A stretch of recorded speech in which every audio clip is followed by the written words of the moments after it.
இன்றைய தினம் ஆகஸ்ட் 20 இந்திய விடுதலை போராட்டத்தில் இந்திய சுதந்திரத்திற்காக போராடிய எண்ணற்ற போராளிகளிலே முதன்மை போராளியாக படையமைத்து வெள்ளை ஏகாதிபத்தியத்தை கொலை நடுங்கச் செய்த மகத்தான தலைவர் ஒண்டிவீரன் அவர்களுடைய நினைவேந்தல் நிகழ்வு. இந்த நினைவேந்தல் நிகழ்வு என்பது இப்பொழுது ஒரு 10-15 ஆண்டு காலமாக ஆண்டுதோறும் ஒரு மாபெரும் இளைஞர்களுடைய எழுச்சி விழாவாக இந்த சமூகத்தில் அருந்ததியர் என்கிற ஒரு சமூகம் இருக்கிறது, அந்த சமூகத்திற்கான வரலாறு இருக்கிறது, அந்த சமூகத்திற்கு எண்ணற்ற கோரிக்கைகள் இருக்கிறது என்பதை தமிழ்நாட்டிற்கு பறைசாற்றக்கூடிய வகையிலே ஆண்டுதோறும் இந்த நாளிலே நாம் எழுச்சியோடு நெல்லை சீமைக்கு சென்று அஞ்சலி செலுத்துவதை வாடிக்கையாக வைத்திருக்கிறோம். அதே போல தமிழ்நாடு முழுவதும் சமூகத்தின் மீது பற்று கொண்ட எல்லோரும் அந்த இடத்தில் அஞ்சலி செலுத்தக்கூடிய ஒரு வாய்ப்பு இன்றைக்கு உருவாகி இருக்கிறது. இந்த வாய்ப்பு என்பது தமிழ் புலிகள் என்கிற ஒரு இயக்கம் உருவாவதற்கு முன்பு இப்படி யாரும் இந்த நாளில் நாம் கூடி நம்முடைய எழுச்சியை, நம்முடைய கோரிக்கையை பறைசாற்றக்கூடிய வாய்ப்பு இல்லாமல் இருந்தது. அதற்கு காரணம், இப்படி ஒரு தலைவன் இருக்கிறான், அவனுக்கான வரலாறுகள் இப்படி இருக்கிறது. எத்தனையோ தலைவர்கள் இந்திய விடுதலைக்காக போராடியவர்கள் எல்லாம் அங்கீகரிக்கப்பட்டிருக்கிறார்கள். அதற்கு காரணம், அந்த தலைவர்கள் பிறந்த சமூகம் ஒரு அரசியல் அதிகாரத்தை பெற்ற சமூகமாக இருக்கிறது அல்லது ஒரு ஆதிக்க சமூகமாக இருக்கிறது. எனவே அரசியல் விழிப்புணர்வு பெற்ற சமூகத்தை அங்கீகரிக்கும் விதமாக ஆதிக்க சாதிக்கு அச்ச உணர்வோடு அனுசரிக்கக்கூடிய வகையிலே ஆளுகிற அரசுகள் எல்லாம் இந்தியாவினுடைய விடுதலைக்காக போராடிய தலைவர்களை எல்லாம் மதித்து அங்கீகரித்து அவர்களுடைய கோரிக்கைகள் எல்லாம் நிறைவேற்றிய காலம் உண்டு. ஆனால் ஒரு சுதந்திர போராட்டத்திற்காக ஒரு மகத்தான படையை அல்லது ஒரு மகத்தான வீரத்தை இந்த மண்ணிலே விதைத்த ஒரு தலைவன் அருந்ததியர் சமுதாயத்தில் பிறந்ததனாலேயே அவருடைய வரலாறுகள் மறைக்கப்பட்டது. இன்னும் சொல்ல போனால் அவருடைய வரலாறுகள் மழுங்கடிக்கப்பட்டு திசை திருப்பப்படுகிற ஒரு வரலாற்று பிழைகளை எல்லாம் கடந்த ஆண்டுகளிலே இந்த தலைவனுக்கு இருந்தது. தமிழ் புலிகள் என்கிற ஒரு இயக்கம் உருவான பிறகுதான் இந்தியாவினுடைய விடுதலைக்காக போராடிய எத்தனையோ தலைவர்களை அங்கீகரிக்கிற தமிழக அரசு அருந்ததியர் சமுதாயத்தில் பிறந்ததற்காகவே ஓரங்கட்டப்படுகிற ஒதுக்கப்படுகிற ஒண்டிவீரனுக்கு அவனுடைய வீரத்தை, தியாகத்தை போற்றக்கூடிய வகையில் அவருக்கான ஒரு மணிமண்டபம் வேண்டும், குதிரையுடன் கூடிய முழு உருவ சிலை வேண்டும் என்ற ஒரு கோரிக்கையை மிக தீவிரமாக முன்னெடுக்க வேண்டும் என்பதோடு மட்டுமல்லாது, அப்படி முன்னெடுக்கிற போது அது தமிழ் புலிகளின் குரலாக மட்டும் இருந்துவிடக்கூடாது, ஒட்டுமொத்த தமிழ்நாட்டினுடைய குரலாக இருக்க வேண்டும், ஒட்டுமொத்த தலைவர்களுடைய குரலாக இருக்க வேண்டும், ஒட்டுமொத்த மக்களுடைய குரலாக இருக்க வேண்டும் என்று கருதி தமிழ் புலிகள் கட்சி அனைத்து தலைவர்களையும் ஒருங்கிணைத்து நம்முடைய தலைவனுடைய நினைவு நாளாக ஆகஸ்ட் 20 இருக்கிறது. அந்த நாளிலே நாம் ஒரு சேர ஒரே நாளில் சங்கமிக்க வேண்டும் என்கிற ஒரு கோரிக்கையை விடுத்து அதற்கான ஒருங்கிணைப்பை ஏற்பாடு செய்து அதற்கு நம்முடைய சமூகத்தை சார்ந்த எல்லா தலைவர்களும் ஒப்புதல் வழங்கி அதன் அடிப்படையில் தான் இந்த ஆகஸ்ட் 20ஆம் நாளை நாம் இன்றைக்கு ஒரு அங்கீகரிக்கக்கூடிய வகையிலான ஒரு நிகழ்வாக நாம் இதை பரிமரிக்க வேண்டும் என்கிற அடிப்படையில் இதை நாம் உருவாக்கினோம். இந்த உருவாக்கத்திற்கு பிறகுதான் அல்லது இந்த நாளில் நாம் சங்கமிக்க போகிறோம் என்பதை முடிவு செய்த 2010-11 ஆண்டு காலத்தில் தான் இப்பொழுது ஒரு 16 ஆண்டு காலம் இந்த நிகழ்ச்சி நடந்து கொண்டிருக்கிறார். திட்டமிட்டபடியே ஒரு எழுச்சியோடு எல்லா தலைவர்களும் பங்கெடுக்கக்கூடிய வகையிலே அல்லது எல்லா நம்முடைய சமூகத்தை சார்ந்தவர்கள் எல்லாம் அங்கே கூடுகிற அளவிற்கு ஒரு எழுச்சியான நிகழ்வாக 2011ஆம் ஆண்டிலிருந்து இன்று வரைக்கும் நாம் அனுசரித்திருக்கிறோம்.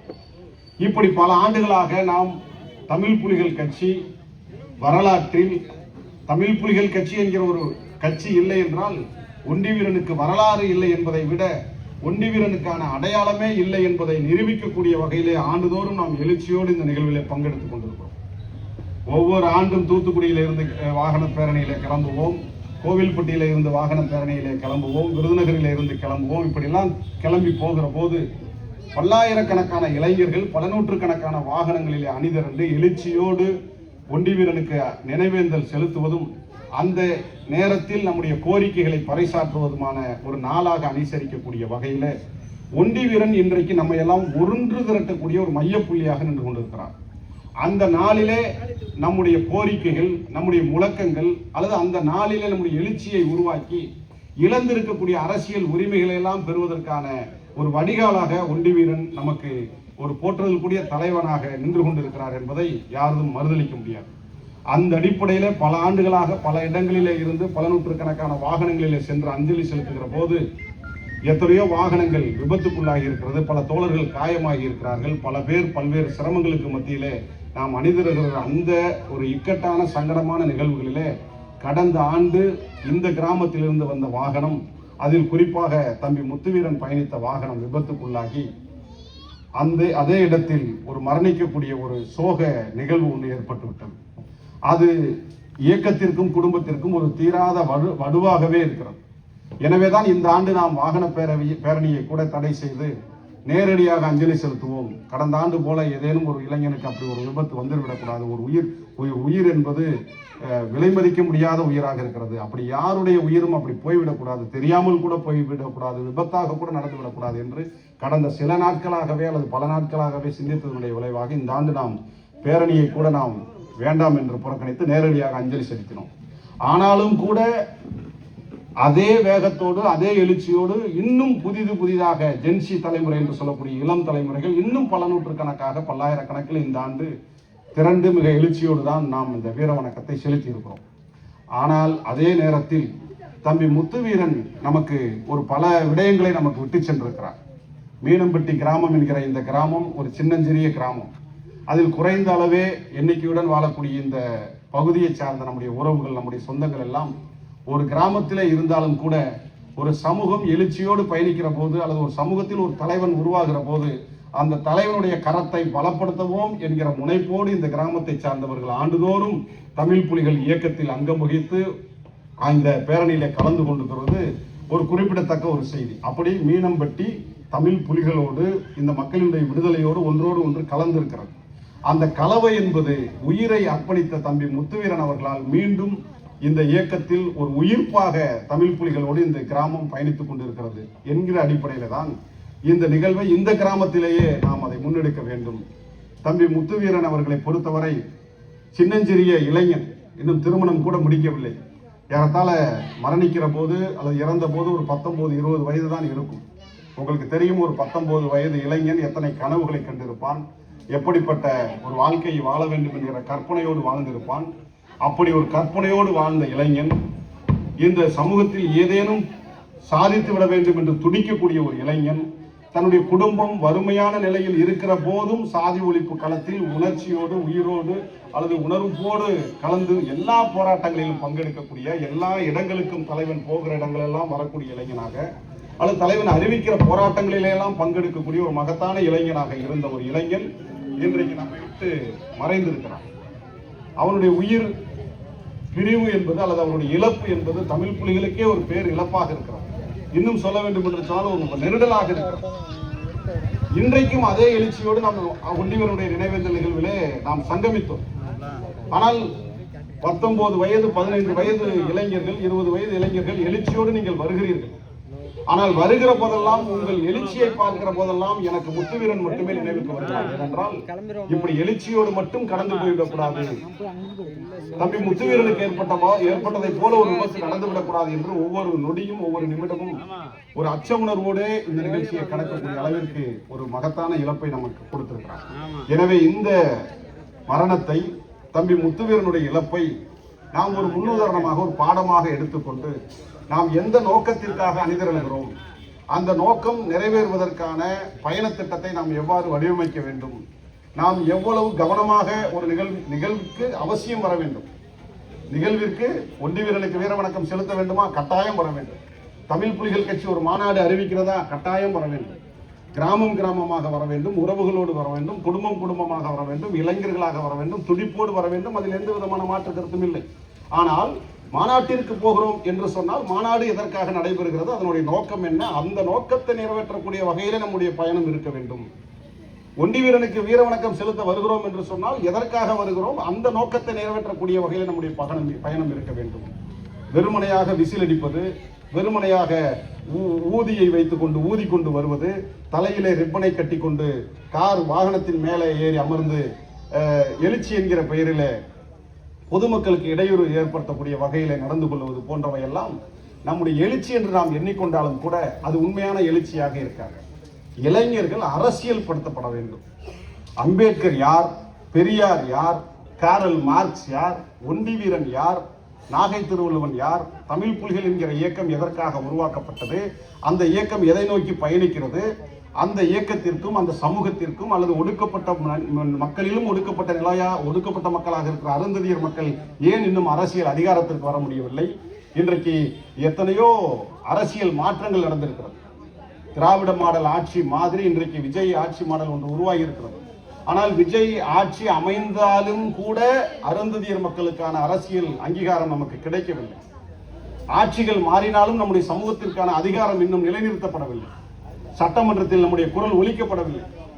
யோசித்து பாருங்கள். சட்டமன்றத்தில் இன்றைக்கு விவாதங்களை நீங்கள் எல்லோரும் கவனித்துக் கொண்டிருக்கிறீர்கள். எல்லாவற்றையும் பற்றி சட்டமன்றத்தில் ஒரு விவாதம் நடந்து கொண்டே இருக்கிறது. கொடைக்கானலிலே ஒரு இளைஞன் கழுத்தறுக்கப்பட்டு கொலை செய்யப்பட்டிருக்கிறான். அருந்ததியர் என்கிற காரணத்தினாலேயே அந்த விவாதம் சட்டசபைக்குள் வரவில்லை. என்ன காரணம்? அருந்ததியர் சமுதாயத்தினுடைய பிரதிநிதிகள் சட்டமன்றத்தில் இல்லை. இதுபோல 12 ஆணவ கொலைகள் தமிழ்நாட்டில் நடந்திருக்கிறது. இந்த 12 ஆணவ கொலைகளை பற்றி சட்டமன்றத்தில் விவாதிப்பதற்கு அந்த நம்மை போன்ற இந்த சமூகத்தினுடைய சட்டமன்ற உறுப்பினர்கள் அங்கே இல்லை என்கிற வெற்றிடமாக இருக்கிறது. ஆக இந்த சமூகத்தினுடைய பிரச்சனைகள் சட்டமன்றத்தில் ஒலிக்கப்படாமல் கிடப்பிலே கிடப்பதற்கும் அல்லது ஒலிக்கப்படாமல் நாம் அமைப்பாக திரளாமல் இருப்பதற்கும் என்ன காரணம்? நாம் அமைப்பாக திரள வேண்டும். அமைப்பாக திரளுகிற போது அரசியலாக திரள வேண்டும். அரசியலாக திரளுகிற போது அம்பேத்கரிஸ்டுகளாக பெரியாரிஸ்டுகளாக நாம் ஒரு பரிணாமம் பெற வேண்டும். இந்த மண்ணில் அம்பேத்கர் என்கிற ஒரு புரட்சியாளர் அரசியல் அதிகாரமே தீர்வு என்று ஏன் சொன்னார்?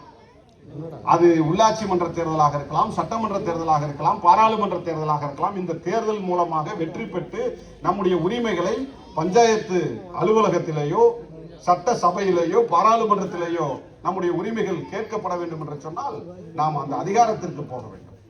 அந்த அதிகாரத்திற்கு போவதற்கு தேவையான பணிகளை, ஆக்கப்பூர்வமான பணிகளை, அரசியல் ரீதியான பணிகளை நாம் செய்ய வேண்டும். அப்படி செய்வதற்கு நாம் என்ன செய்ய வேண்டும்? வெறுமனையாக ஆண்டிற்கு ஒரு நாள் ஒண்டிவனுடைய நினைவேந்தலுக்கு நாம் திரண்டோம், விசில் அடித்தோம், அன்றைய நாள் எழுச்சியோடு முடிந்து விட்டது என்பதோடு வீட்டுக்கு போய் பிற வேலைகளிலே நம்ம ஈடுபடுத்திக் கொள்ளக்கூடாது.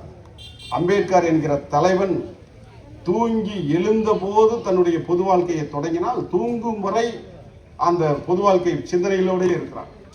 அப்படி அம்பேத்கர் தன்னுடைய ஆயுள் முழுவதும் தன்னுடைய நாடி நரம்புகள் எல்லாம் இந்த சமூகம் மாற வேண்டும் என்பது சிந்தித்தனுடைய விளைவாகத்தான் இன்றைக்கு நாமெல்லாம் ஒரு மனிதர்களாக தமிழ்நாட்டில், இந்தியாவில் நடமாடி கொண்டிருக்கிறோம். அம்பேத்கர் விட்டு சென்ற பணிகள் இன்னும் கிடப்பிலே கிடக்கிறது. இன்னும் சாதியின் பெயரால், மதத்தின் பெயரால் தீண்டாமை கொடுமைகளுக்கு ஆளாக்கப்பட்டு, ஒதுக்கப்பட்டு, ஓரங்கட்டப்பட்டு, அரசியல் உரிமைகள் மறுக்கப்பட்டு அனாதைகளாய் கிடக்கக்கூடிய நம்முடைய சமுதாயத்தை மீட்டெடுப்பது என்பது ஒரு நாள் திரண்டு விசிலடிப்பதிலே மட்டும் நின்று விடாது. ஒவ்வொரு இளைஞனும் தமிழ் புலிகளை பற்றி பக்கத்து கிராமங்களுக்கு, அடுத்த கிராமங்களுக்கு, அந்த தொகுதியிலே, அந்த மாவட்டத்தில் இப்படி ஊர் ஊராக சென்று நமக்கென்று ஒரு இயக்கம் இருக்கிறது, நமக்கென்று ஒரு தலைவன் இருக்கிறான், அம்பேத்கர் வழியிலே நாம் பயணிக்க வேண்டும், நம்முடைய சமூகம் அரசியல் அனாதைகளாக இருக்கிறது, அந்த அரசியலை மீட்க வேண்டும் என்று சொன்னால் நாம் இயக்கமாக திரள வேண்டும், அம்பேத்கராக திரள வேண்டும், பெரியாரிஸ்டுகளாக திரள வேண்டும் என்று அம்பேத்கரிய பெரியாரிய சிந்தனைகளை கிராமம் கிராமமாக விதைத்து ஒவ்வொரு இளைஞனும் அம்பேத்கரிஸ்டுகளாக வர வேண்டும், ஒவ்வொரு இளைஞனும் பெரியாரிஸ்டுகளாக வர வேண்டும். அம்பேத்கரிஸ்டுகளாக பெரியாரிஸ்டுகளாக நாம் வலம் வருகிற போதுதான் நம்முடைய சிந்தனைகள் முழுவதும் அரசியலாக இருக்கிற போது மட்டும்தான் நம்முடைய தலைமுறை மாற்றத்திற்கு நோக்கி நகரும். இல்லை என்றால் விசிலடிச்சான் குஞ்சுகளாக நாம் நின்று விடுவோமே தவிர ஒரு முட்டுச்சந்திலே போய் முடங்கி கிடந்து விடுவோம் வழிய நம்முடைய இலக்கு நிறைவேறாது. எனவே தம்பி முத்துவீரன் ஒரு பாடத்தை நமக்கு தந்து போயிருக்கிறான். அது மிக மிக முக்கியமான ஒன்று. கூடி கலைகிற கூட்டமாக இருந்துவிடக் கூடாது என்பதைத்தான் அவனுடைய மரண செய்தி நமக்கு சொல்லுகிறது. எனவே கூடி கலைகிற காக்காய் கூட்டங்களாக நாம் இல்லாமல் புரட்சியை கையில எடுத்து ஒரு புலி கூட்டங்களாக நாம் தலைநிமிர வேண்டும் என்று சொன்னால் நாம் அம்பேத்கரிய பெரியாரிய அரசியலை உள்வாங்க வேண்டும். அந்த அரசியல் தான் நம்மை தலைநிமிரச் செய்யும், நம்முடைய தலைமுறையை தலைநிமிரச் செய்யும். அந்த அடிப்படையில் நாம் மறுக்கப்பட்டு கிடக்கிற நம்முடைய சமூகத்தின் மீது அடக்குமுறைக்கு அல்லது புறக்கணிக்கப்பட்டிருக்கிற இந்த அரசியல் உரிமைகளை பெற வேண்டும் என்று சொன்னால் நாம் அனைவரும் இன்னும் அமைப்பாக திரள வேண்டும், இன்னும் தெளிவு பெற வேண்டும். கல்வியிலே, பொருளாதாரத்திலே, அரசியலிலே முன்னேற வேண்டும். அந்த முன்னேற்றத்தை பக்கத்து கிராமங்களிலே பரப்ப வேண்டும். ஒரு இளைஞன் இருக்கிறான் என்று சொன்னால் அந்த இளைஞன் குறைந்தபட்சம் அந்த கிராமத்தில் 10 பேரையாவது பொது சிந்தனைகளுக்கு ஒன்றாய் நிற்கக்கூடிய வகையிலே வலுவான சிந்தனை உள்ள இளைஞர்களாக, அம்பேத்கரிய சிந்தனையுள்ள இளைஞராக ஒவ்வொரு கிராமத்திலும் குறைந்தபட்சம் 10 இளைஞர்களையாவது ஒரு இளைஞன் தயார் செய்ய வேண்டும். அந்த இளைஞன் ஒரு கிராமத்தில் 10 பேரை அம்பேத்கரிஸ்டுகளாக, தமிழ் புலிகளாக அவன் அமைப்பாக்கிவிட்டால் பக்கத்து கிராமங்களிலே, அந்த சார்ந்திருக்கிற ஒன்றிய பகுதிகளிலே, அவன் சார்ந்திருக்கிற சட்டமன்ற தொகுதிக்குள்ளே எங்கெல்லாம் ஒடுக்கப்பட்ட மக்கள் வசிக்கிறார்களோ அங்கெல்லாம் சென்று அம்பேத்கரை விதைக்க வேண்டும்.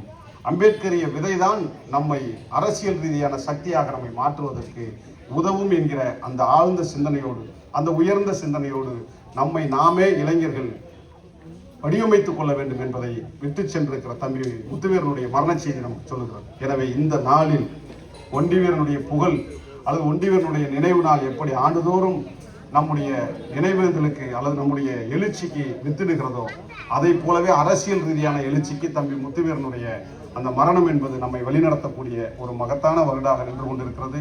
தம்பி முத்துவீரன் அவர்களுடைய உயிரிழப்பு என்பது ஏற்றுக்கொள்ள முடியாது என்பதை விட அதை ஈடு செய்யவே முடியாது. அவருடைய குடும்பத்தார்கள் இன்றைக்கு நம்மோடு நிற்கிறார்கள். நாம் அவர்கள் குடும்பத்தோடு நின்றாலும் கூட அந்த உயிருக்கு ஈடு செய்ய முடியாது. ஆனாலும் கூட முத்துவீரனுடைய குடும்பத்திற்கு நம்முடைய இயக்கம் என்றைக்கும் உறுதுணையாக இருக்கும்.